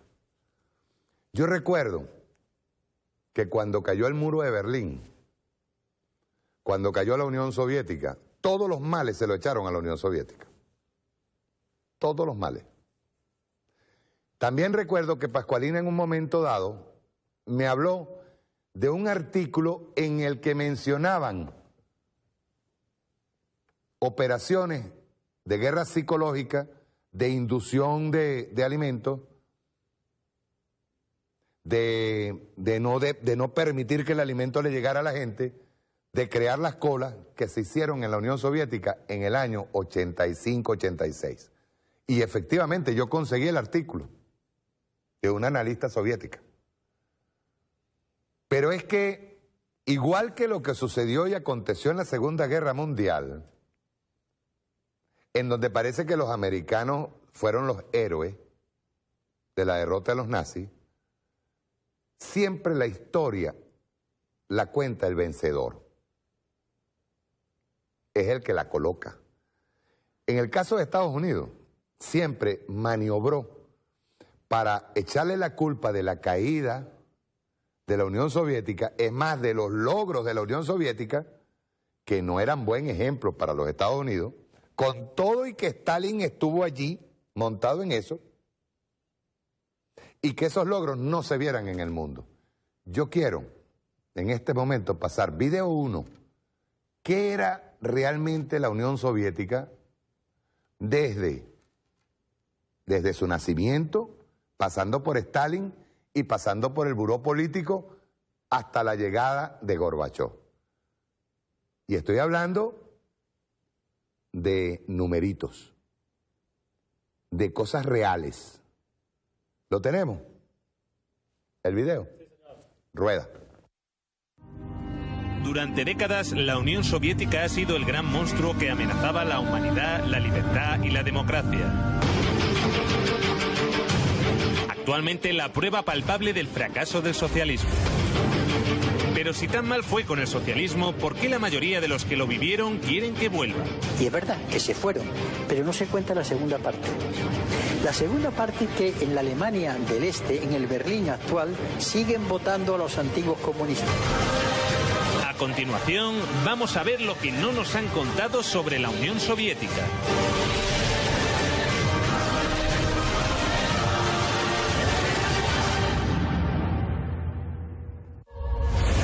Esta es la evolución del PIB ruso en los últimos años del régimen zarista, prácticamente estancado hasta que se produce el origen de la Unión Soviética. Lo primero que harán será una reforma agraria que otorga a los campesinos propiedad sobre la tierra. Luego, los primeros años de socialismo, como consecuencia de la Primera Guerra Mundial y la Guerra Civil, fueron complicados. En 1921 se creará el Gosplan, el Centro de Planificación. Será un primer plan basado en la electrificación del país, necesario para desarrollar toda una serie de infraestructuras en un país en el que casi no había nada. Esto es lo que sucede con el PIB soviético cuando se inicia el Gosplan. Lo que muestra que la manera en la que los soviéticos habían organizado la economía no era un fracaso para nada. Hasta 1970, el crecimiento era alto. A partir de entonces, entre 1970 y 1980, el crecimiento era menor. Y el crecimiento del bloque blanco algo mayor. Los mecanismos de bloqueo aparecen en esa época. La única caída significativa fue durante la Segunda Guerra Mundial. Una guerra que, a diferencia de lo que nos vende Hollywood, fue ganada a los nazis gracias a la Unión Soviética.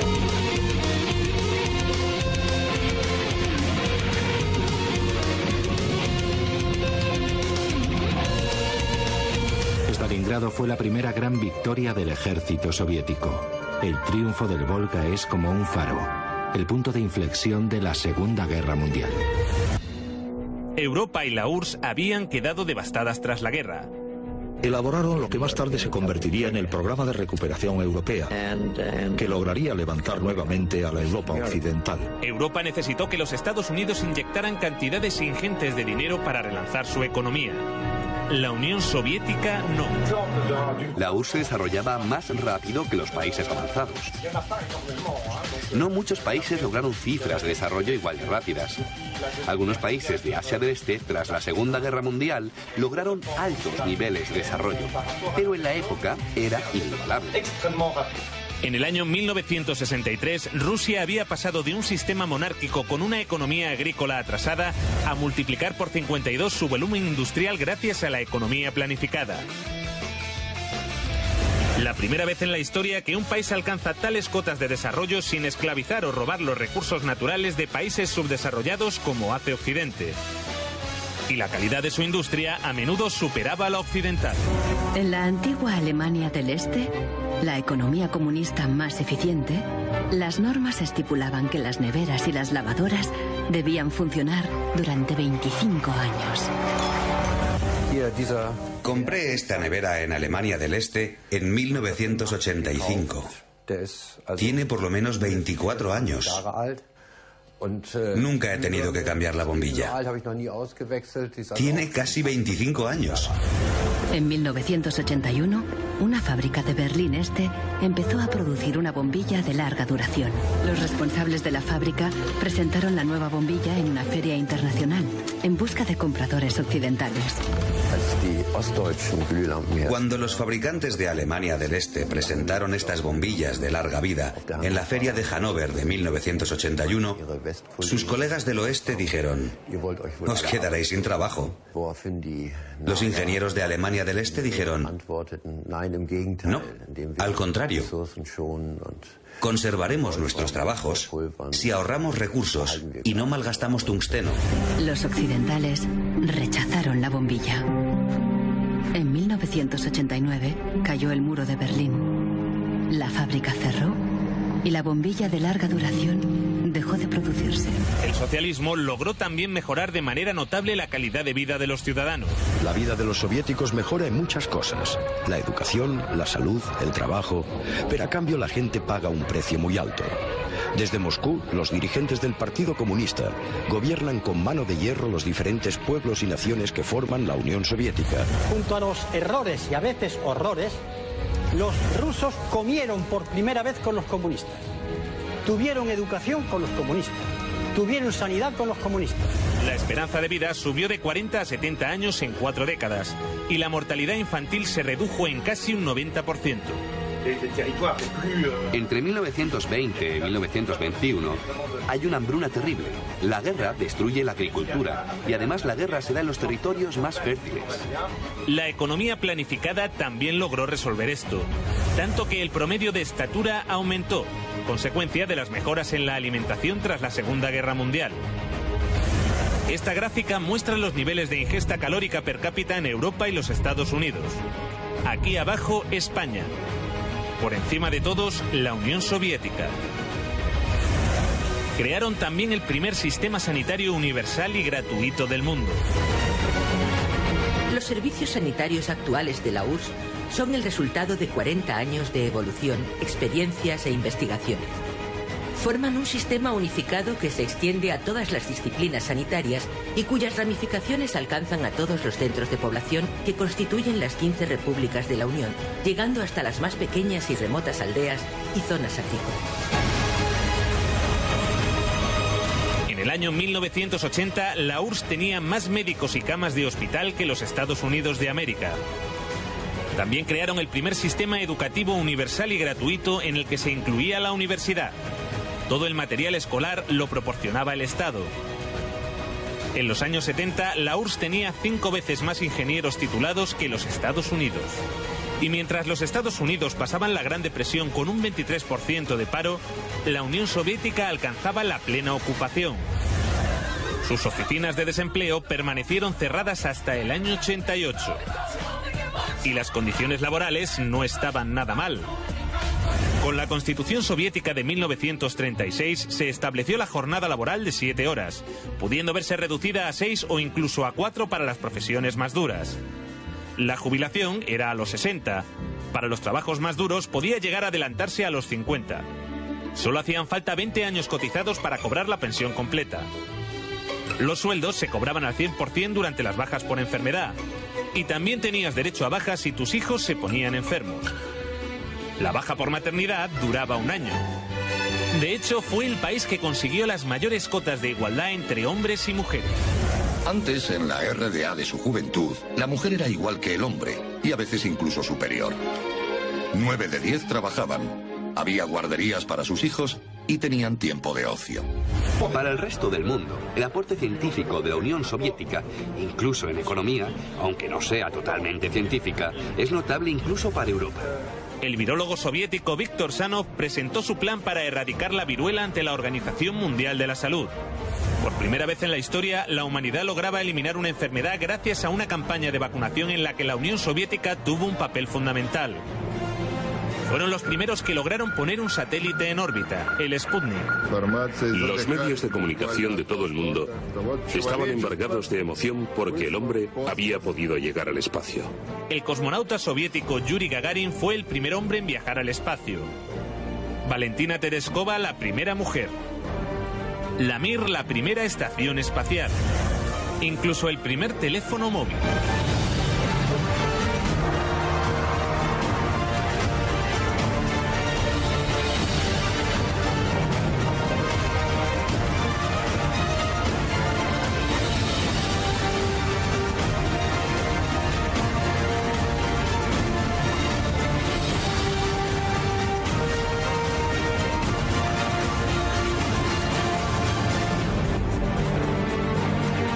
El acceso a los coches era difícil, pero el transporte público era gratuito y amplio.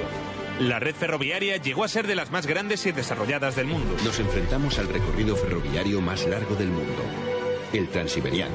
Una sociedad que había logrado garantizar a todos los ciudadanos los bienes de primera necesidad. La vivienda, el agua, la luz o la calefacción no suponían más de un 30% del salario de un trabajador. Y si no podías permitirte una vivienda, el Estado te la regalaba. En la década de los 60 surgieron bloques de apartamentos en todas las ciudades soviéticas. Claro que estábamos contentos. Esperábamos esos apartamentos como el que espera a que el pastel salga del horno. Vivimos aquí desde entonces y está muy bien. En Occidente, el socialismo causaba un enorme rechazo, entre otras cosas porque al no emitir casi deuda externa, los acreedores del FMI perdían una gran oportunidad de beneficiarse de la riqueza soviética. Sin embargo, mientras Reagan intentaba vender que el socialismo era un desastre, sus propios servicios de inteligencia le llevaban la contraria. En diciembre, un estudio de la CIA indicó que la URSS experimentó un crecimiento económico continuo y una mejoría en el nivel de vida de su población durante los últimos 30 años. La habilidad de la economía soviética para mantener su viabilidad ante la ausencia de importaciones es mucho mayor que la de la mayoría y posiblemente todas de las economías de otros países industrializados, asegura la CIA en su informe.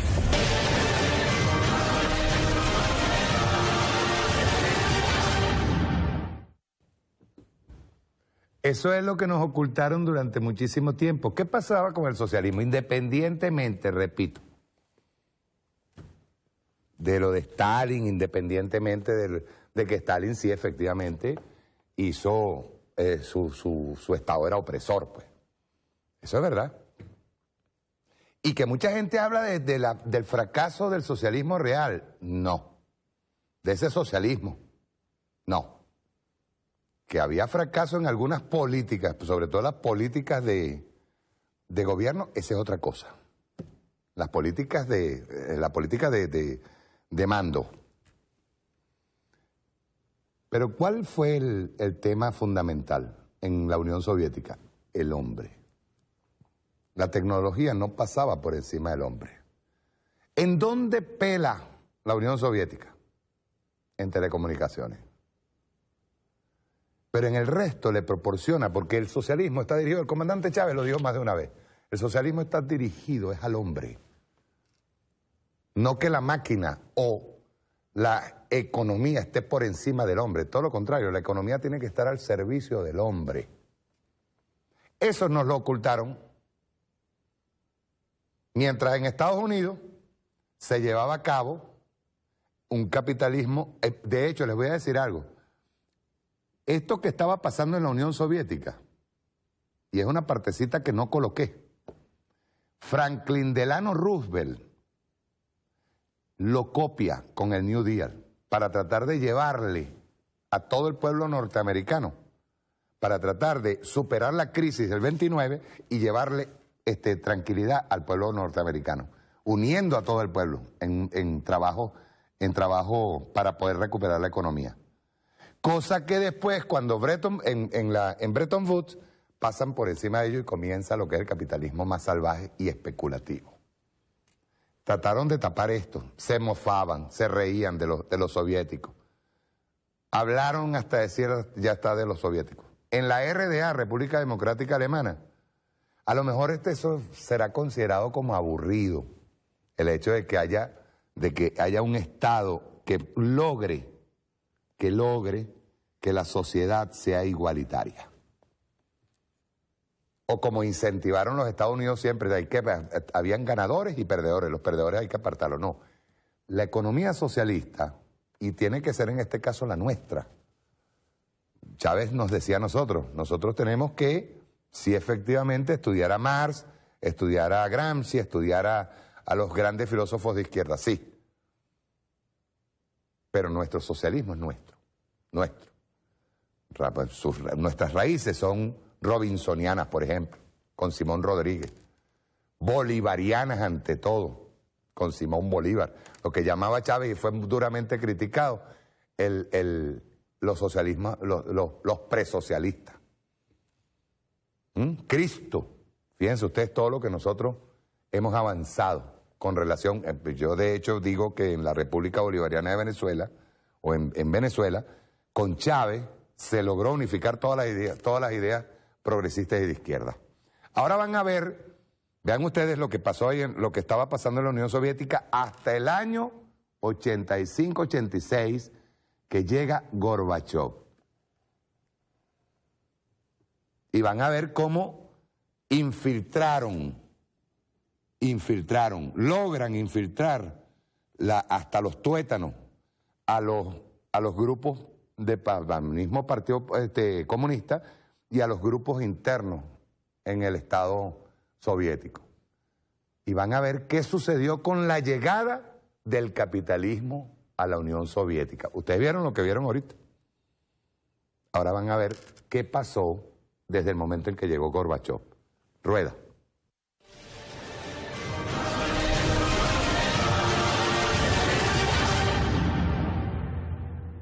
Pero la aventura socialista llegaría a su fin.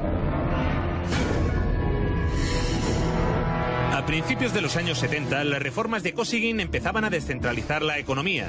Esto produjo que la economía se empezara a ralentizar. 15 años más tarde, Gorbachov, para arreglarlo, decide empezar a liberalizar más el mercado.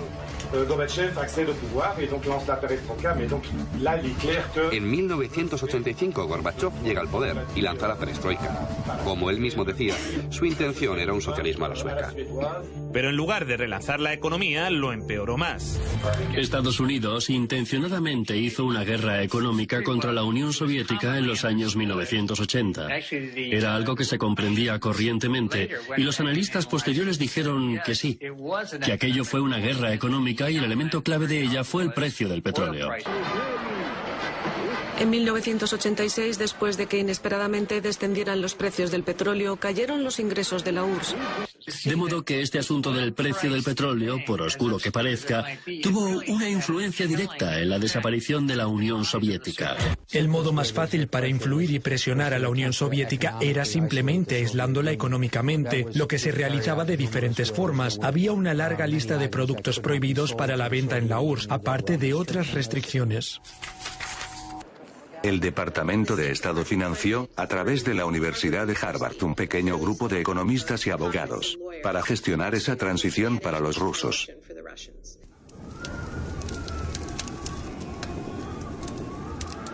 En el año 89, el PIB de la URSS caía por primera vez en décadas. En marzo de 1991 se hizo un referéndum preguntando por la continuidad de la Unión Soviética. Los ciudadanos votaron a favor de mantener la Unión con casi el 80% de los votos. Pero Boris Yeltsin y los Chicago Boys tenían otros planes.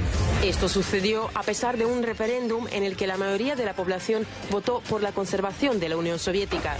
En agosto de ese mismo año, una facción del Partido Comunista dio un golpe de Estado. Según la agencia de prensa soviética TASS, el presidente soviético Mikhail Gorbachev ha renunciado a su cargo y ha sido sustituido por Gennady Yanev. Lo que están haciendo es engañar vilmente al pueblo. Esto es un golpe anticonstitucional. El golpe fracasó, pero debilitó lo suficiente al gobierno para iniciar el desmantelamiento de la Unión Soviética encabezado por Boris Yeltsin. Estábamos defendiendo una Rusia libre y el símbolo de esa Rusia libre era Yeltsin. Un proceso que ya parecía irreversible desde hacía 2 años cuando se produjo la emblemática caída del muro de Berlín. Algo que hoy se recuerda como un gran logro de la humanidad.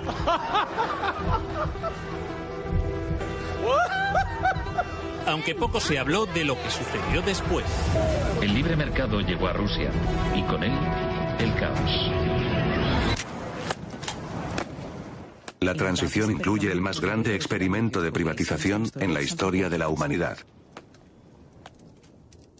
Un experimento que conducirá a una nación al desastre absoluto. Se vendieron empresas estatales a precio de saldo. Por $1 o 2 millones de dólares podías comprar una empresa cuyas construcciones de acero solamente eran tan costosas que podían valer cientos o miles de millones de dólares.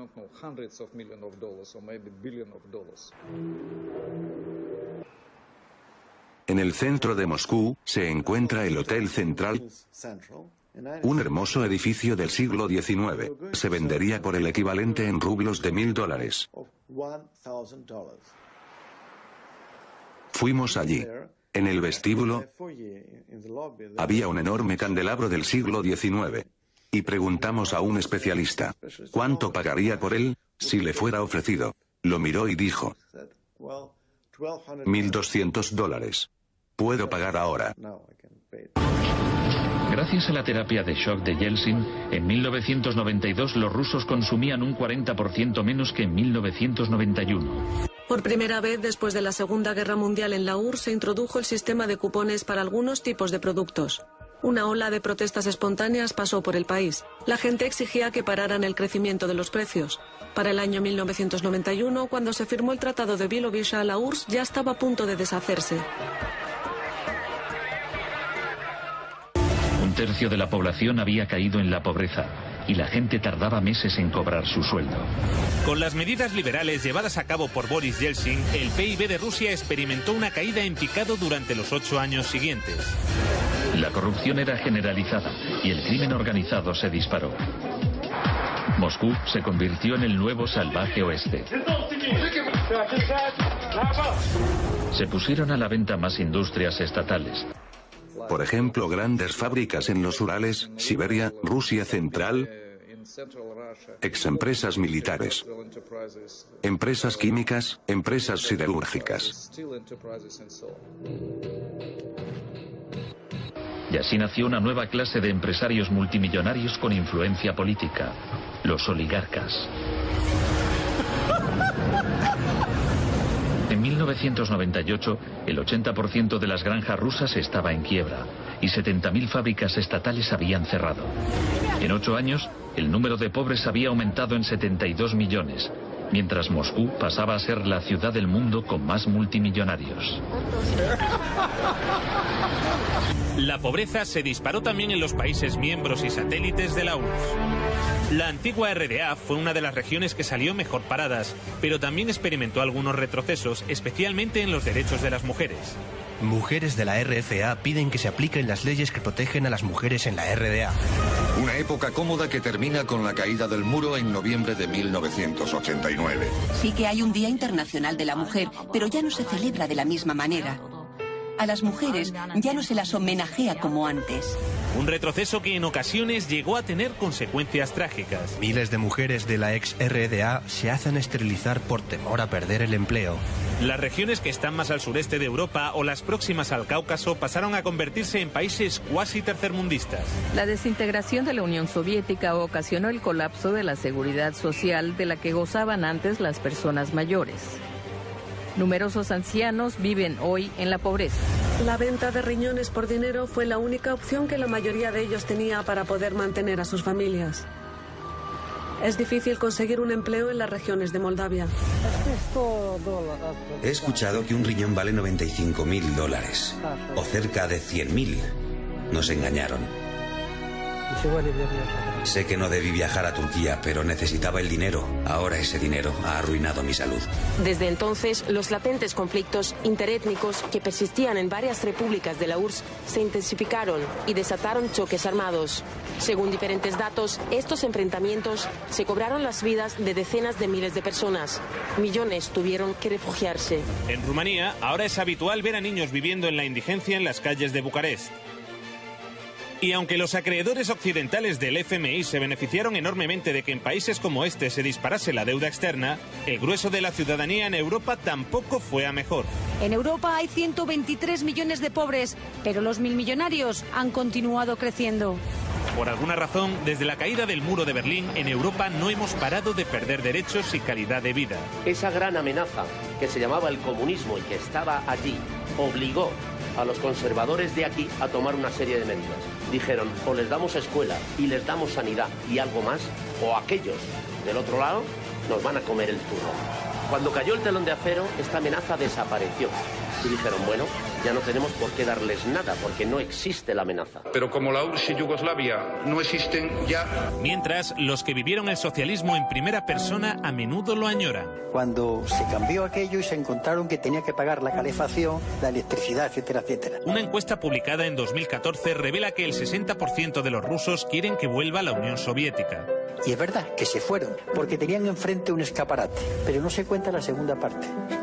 La segunda parte, que en la Alemania del Este, en el Berlín actual, siguen votando a los antiguos comunistas. En las elecciones federales de Alemania, el nuevo Partido Socialista Unificado de la antigua RDA gana en los distritos de Berlín que pertenecían a la zona soviética. De hecho, se habla sobre todo con nuestros abuelos. Ellos nos cuentan lo que vivieron. Y en general lo hacen de forma positiva.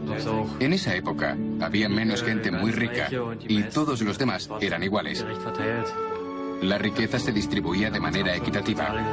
Había una justicia social. No es como hoy en día, que hay familias con menos recursos cuyos hijos no tienen grandes oportunidades. En Asia Central, esta añoranza es aún mayor. ¿Qué opinas de tu actual generación? Nos hemos quedado huérfanos. Los países se separaron y nos perdimos. Quizá en 20 años hayan desaparecido. Creo que las cosas iban mejor antes, en la Unión Soviética. En el mejor de los casos, solo unos 600 aldeanos aún viven aquí. Pero cuando Kirguistán formaba parte de la Unión Soviética, la gente de todas partes de la República deseaba venir a este lugar. Todo funcionaba. Las fábricas, las plantas. Las personas vivían de manera igualitaria. Al comparar, yo elegiría el estado en el que vivía cuando tenía 7 años.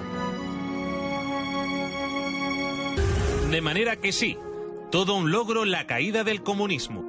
Un logro de la hostia.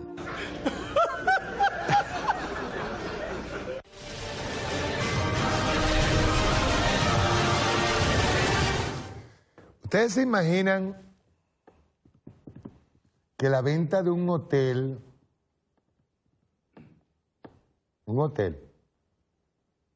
lo vendieron en $1,000? Y nada más una lámpara del hotel, que era de finales del siglo XVIII, o XIX, perdón, costaba más que el hotel. O sea, de las personas que visitaron ahí, $1,400, él tasó esa, nada más que la lámpara que estaba en el hall del hotel. Una fábrica metalúrgica la vendieron en $1 millón y costaba cientos de miles de millones. O sea, contaba miles de millones. Les voy a echar un cuento antes de irme, pues ya estamos terminando. Estando Gorbachov en el poder, eligieron, tú sabes, los gobernadores, entre ellos estaba Yeltsin en Rusia y estaba otro pajarito en Ucrania y otros más. Ellos se reúnen en una finca. Yeltsin y otros más. El alcohólico terminó siendo alcohólico, ese que Bill Clinton se está riendo al lado de él. Eso estuvo como un alcohólico. Los tipos deciden allí la disolución de la Unión Soviética sin contar con Gorbachov. Es decir, ya el aparato estatal soviético no servía para nada. Estaba Gorbachov como secretario general del Partido Comunista y los demás en Rusia, Yeltsin, otros más en Ucrania, así eran los gobernadores. Y ellos deciden allí, la firma, varios gobernadores, deciden firmar la disolución de la Unión Soviética. Y se sentaron frente a los periodistas para anunciar la disolución, pero no dijeron qué era lo que iban a hacer. Cuando van y están hablando entre ellos, qué era lo que tenían que hacer, estaba Bush padre como presidente de los Estados Unidos. Yeltsin le dice al de Ucrania, tú le informas a Gorbachov que yo le voy a anunciar a Bush lo que hicimos. ¿Qué les dice eso? La Unión Soviética fue penetrada poco a poco.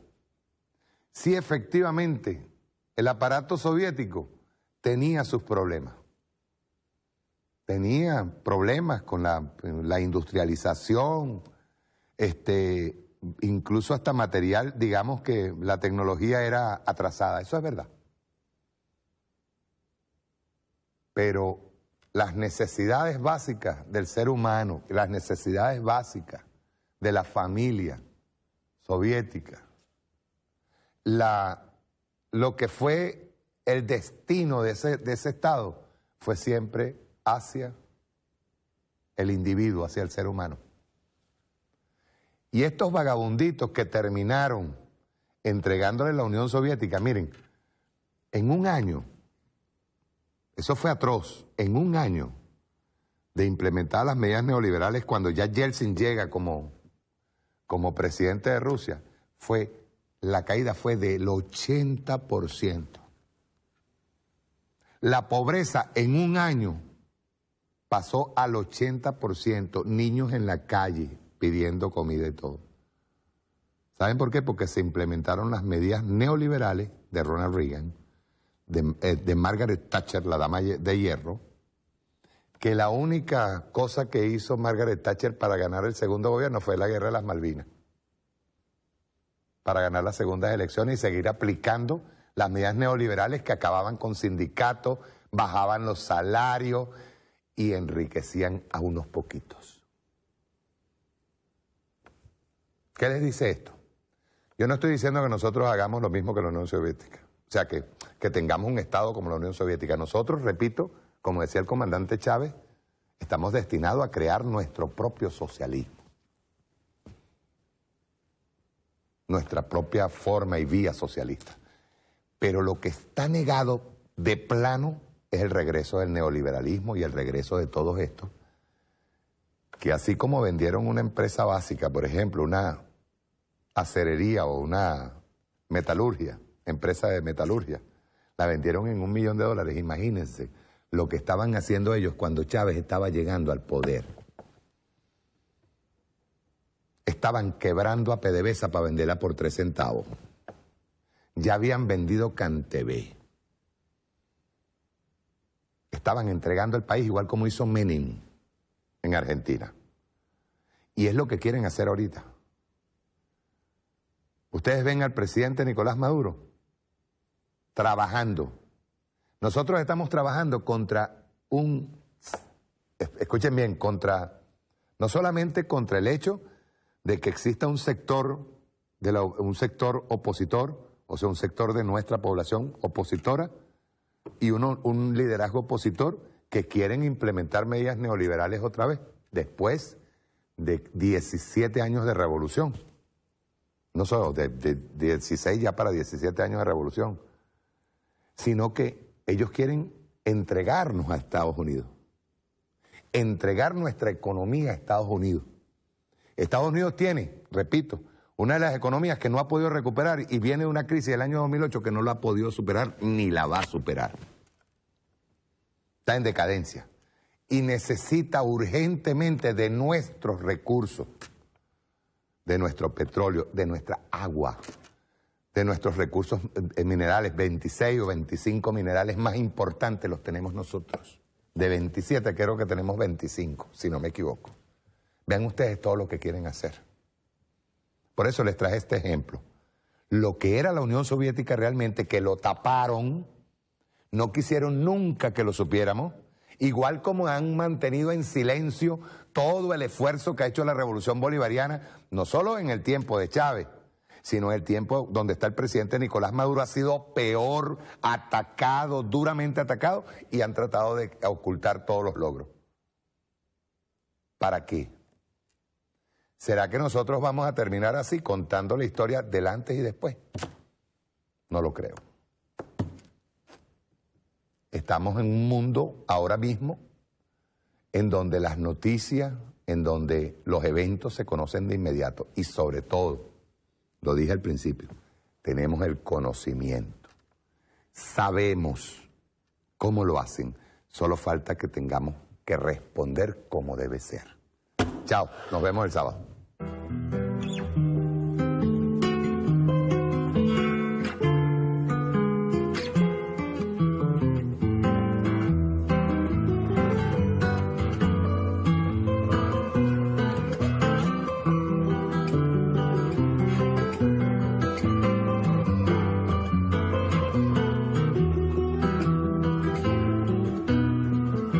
Vivo en un país libre, cual solamente puede ser libre en esta tierra, en este instante. Y soy feliz porque soy gigante